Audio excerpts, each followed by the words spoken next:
بسم الله الرحمن الرحيم. نن به مونږ د آسان منطق دریم سبق وایو. د ټولو نه اول به د علم د اضافې لپاره دعا ووایو. اعوذ بالله من الشیطان الرجیم. رب زدنی علما، رب زدنی علما، رب زدنی علما.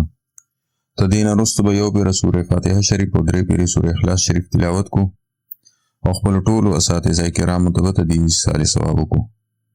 په دې صالح ثواب سره به انشاءالله تعالی زمونږ په علم عمل کې برکت واچي. په ننني درس کې د نظر و فکر تعریف دی، د منطق تعریف دی، د منطق موضوع ده او د منطق غرض دی. د نظر و فکر تعریف: دوه یا زیات معلوم امور، یعنی معلوم تصورات یا معلوم تصدیقات چې په داسې شان سره ملاو شي چې په دې ملاوېدو سره نامعلوم امر یعنی نامعلوم تصور یا نامعلوم تصدیق معلوم شي، نو دې ملاوېدو ته نظر و فکر وایي. د منطق تعریف علماء داسې فرمایلی دی: آلة قانونية تعصم مراعاتها الذهن عن الخطأ في الفکر، یعنی داسې قانوني علم چې لحاظ انسان د فکری غلطۍ نه بچ کی، دې ته منطق وایي. د منطق موضوع داسې تعریفات او داسې دلیلونه دي د کومې په ذریعه چې انسان نامعلوم تصور او نامعلوم تصدیق ته رسي. یعنی هر هغه تعریف چې هغه مونږه نامعلوم تصور ته رسي دا به د منطق موضوع وي. یعنی داسې تعریفات چې هغه مونږ نامعلوم تصور ته رسي نو دا به د منطق موضوع وي. یا داسې دلیلونه چې هغه مونږه نامعلوم تصدیق ته رسي نو هغه به د منطق موضوع وي.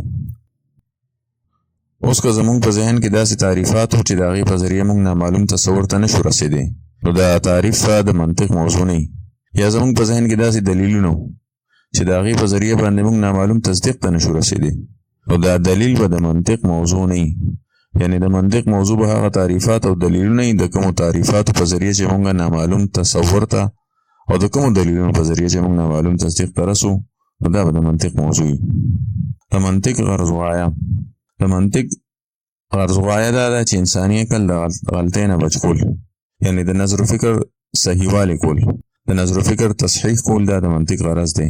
یعنی په تصوراتو کې چې په تعریف کې زموږ نه غلطي ونشي او په تصدیقاتو کې د دلیل او د حجت د غلطۍ نه مونږ بچو، نو دا د منطق غرض غایه ده.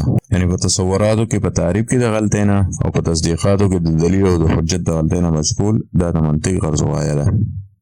که تاسو ته زما د دې کوشش نه څه فایده حاصلیږي نو مهرباني وکړئ چې ما ته دعا وکړئ چې الله تعالی محض په خپل فضل و کرم سره زما سینه د خپل عشق او محبت نه د جناب رسالت مآب صلی الله علیه و آله وسلم د عشق او محبت نه او د قرآن کریم د عشق او محبت نه ډکه کړي. زما خاتمه بالایمان وکړي او په ورځ د قیامت بغیر د صحیح حساب کتاب نه عملنامه خلاص کې راکړي و جنت ته مې داخل کړي. آمین بجاه سید الانبیاء والمرسلین.